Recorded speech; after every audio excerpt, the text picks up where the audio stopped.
এর এই যে মাহওয়াল, যে পরিবেশ, যে জায়গায় সেজে বসেছি, এটাকে আল্লাহর নবী সাল্লাল্লাহু আলাইহি ওয়াসাল্লাম জান্নাতের বাগান বলেছেন। সবাই বলি আলহামদুলিল্লাহ।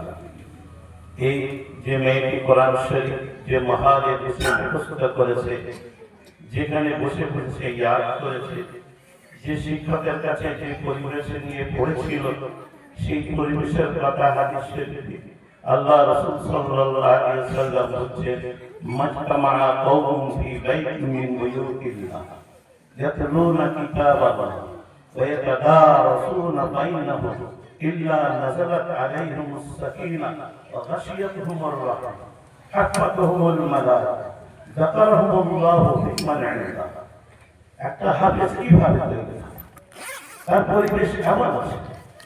বলছি হাদিস দুনিয়ার যে কোনো একটা ঘরে বসে যে সবক ইয়াদ করেছে, সেই ঘরটা এমন হয় সেখানে আল্লাহ তাআলা মনোশান্তি বর্ষণ করতে থাকে। আল্লাহ রহমত সেই ছাত্রীদেরকে, সেই ছাত্রীদেরকে আল্লাহ তাআলা রহমত দিয়ে ফেরেশতা সেই মসজিদটাকে মজলিসকে ঘিরে রাখে। শিক্ষক যখন পড়াতে থাকে, এই পরিবেশ আল্লাহ এত পছন্দ, এত পছন্দ। আল্লাহ ফেরেশতাদের সামনে রেখে ফখর করে এবং গর্ব করে। আল্লাহ তাআলা বলেন, দেখো আমার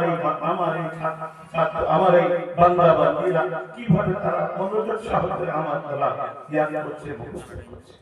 তো ভাই, আমি এই যে পড়াটা আমাদের সামনে আসলো, পড়াটা খুবই সুন্দর পড়া হয়েছে, তাজবীদ সহ পড়া হয়েছে। আল্লাহ যেমন পড়েছেন, আল্লাহর পড়া জিবরিল আলাইহিস সালাম শুনেছেন। জিবরিল আলাইহিস সালাম হুজুর সাল্লাল্লাহু আলাইহি সাল্লামকে মুখস্থ করিয়েছেন। হুজুর সাল্লাল্লাহু আলাইহি সাল্লাম সাহাবাদেরকে জানিয়ে শিখিয়েছেন, মুখস্থ করিয়েছেন। ধারাবাহিক হতে সেই আল্লাহ যেমন ভাবে পড়েছেন, সেই রকম আজকে এই বাণী পড়লো আমাদের সামনে। আপনারা বলুন সুবহানাল্লাহ, আলহামদুলিল্লাহ।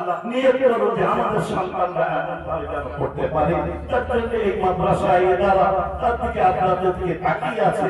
আমরা সেই দিকে তাকিয়ে মনে নিয়ত করে বাড়ি যাই যে আমার বংশ থেকে এইরকম ধরনের পণ্যওয়ালা যেন ছেলে হোক আর মেয়ে হোক যেন সব তৈরি হয়। ভাই, শুধু এই না, হাদিস শরীফের মধ্যে আল্লাহ রাসূল সাল্লাল্লাহু আলাইহি ওয়াসাল্লাম বলেছেন যে আল্লাহ তাআলা বান্দাদের মধ্য থেকে কিছু বান্দাকে নিজের পরিবারভুক্ত করে দিয়েছেন। সাহাবারা জিজ্ঞাসা করছেন যে আল্লাহ তাআলার পরিবারভুক্ত ব্যক্তি দুনিয়াতে কারা? যে আল্লাহ তাআলার সংসারের ব্যক্তি মানুষের মতো ওই রকম ইজ্জতওয়ালা আল্লাহ রাসূলের কাছে কারা? আল্লাহর কাছে কারা? তো আল্লাহ রাসূল সাল্লাল্লাহু আলাইহি ওয়াসাল্লাম উত্তরে বললেন, যারা কোরআন শরীফ মুখস্থ করে নিয়েছে, যারা কোরআন শরীফ বারবার পড়ে, তারা আল্লাহ তাআলার আহদের মধ্যে গণ্য। তাই আল্লাহর আহদের মধ্যে গণ্য মানে তাদেরকে জান্নাতের খাতায় নাম লিখিয়ে দিয়ে জান্নাতে ওয়ালা বানিয়ে তাদেরকে জান্নাত ওয়ালা হিসেবে দুনিয়াতে চলার তৌফিক আল্লাহ তাআলা তাদের দান করেন। এই রকম মাওলানা শামসুদ্দিন সাহেব, সাইফুদ্দিন নদভী সাহেব, তিনি এই জিনিসগুলো এখানে না বাইরে থেকে তিনি বুঝে দিয়েছেন যে আমার দুনিয়ার সুখ শান্তি তার মধ্যে যে দিনের উপরে চর্চা করবো, আমি শিখবো, আমার সন্তানদের শিখবো, শেখাবো, আমার পাড়া প্রতিবেশী শিখতে শেখাবো, আমাদের যে সমস্ত আমার আপনজন তাদের ঘরে দিন শরীয়ত পৌঁছাবে, এটা তার আমি ইচ্ছা। তাই নিজের প্রথম সন্তানকে হাফেজ কোরআনের হাফেজ বানিয়ে যেমন আমাদের সামনে তৈরি করে দেখাচ্ছি, সাথে সাথে বললে যে হাফেজ ছেলে হাফেজ হয় না, পুরুষ হাফেজ হয় না, মহিলারা হাফেজ হয়, সেই হিসাবটাও তিনি দেখান। তো ভাই, এগুলো মেহনত আমাদের। আজ আমরা এই জিনিসগুলোকে সামনে রেখে আমার সঙ্গে অনেক আলোচনা হয় যে আমার নিজের একটা সন্তান ৩য় নম্বর কন্যা, সে কোরআনের হাফেজ হয়, সে হেফজ কোরআনের মাদ্রাসা করে ছাত্রীদেরকে হেফজ পড়াচ্ছে।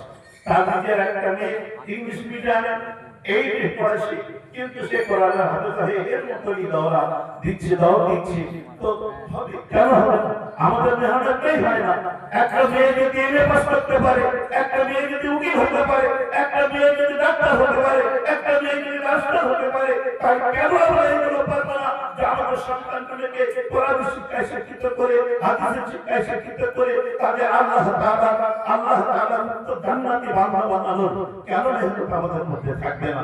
ভাই, কোরআন দুনিয়াতে যা কিছু শেখা হচ্ছে সব ভবিষ্যৎ, বাকি থাকবে কোরআনের ইলম, বাকি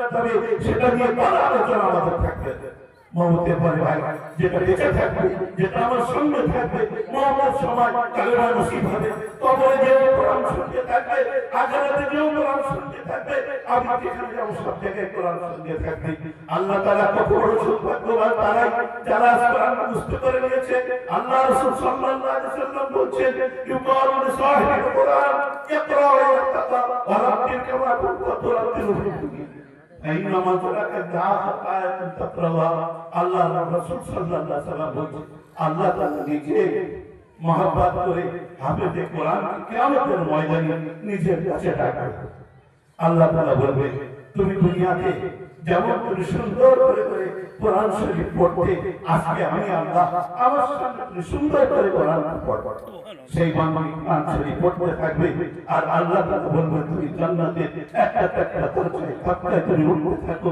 যেখানে কোরআন পড়া শেষ হবে ওই দিনে তার জান্নাত হবে বলুন সুবহানাল্লাহ